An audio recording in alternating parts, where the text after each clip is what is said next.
Ukrainian President Volodymyr Zelensky on Wednesday hailed the European Union's expected offer of candidate status for his country. Some diplomats say it will take Ukraine a decade or longer to meet the criteria for official membership. Meanwhile, Ukraine's second largest city, Kharkiv, and the eastern Donbas region have come under intensive Russian shelling. Russia says its forces have tightened their grip on the key city of Severodonetsk as they push deeper into the Donbas region. The Associated Press's Stephen McQuillan has more details from Lviv. So Ukrainian forces have been holding on to a never-shrinking parcel of land in the city of Severodonetsk on the east bank of the Servetsky Donetsk River. Now that is concentrated on the Azot chemical plant, which is in the main industrial zone of that city. Russian forces control the rest of it right now.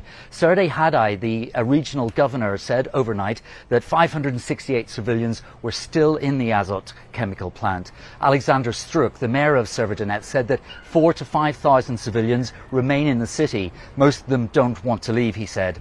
Now, Severodonetsk sits on the east bank of the Servetsky Donetsk River. On the western bank of the river, the twin city of Lysychansk, perhaps more strategically important, sits on high ground and therefore is easier to defend. Now, it's been attacked en masse, says Hadai, and Ukrainian General Staff has said that several villages to the southeast have fallen into Russian hands.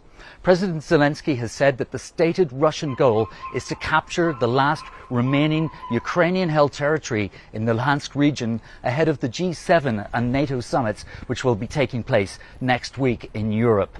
Now, on Monday, President Zelensky also said that the city of Kharkiv would come under intensive Russian fire, and indeed that's what's happened. There's been an uptick of violence overnight, 15 people killed there in shelling. That's according to the regional governor.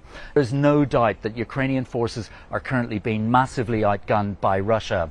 Ukraine's defense ministry spokesman said that in some battles, for every artillery shell that is fired out by Ukrainian forces, 7 or 6 are returned by Russia.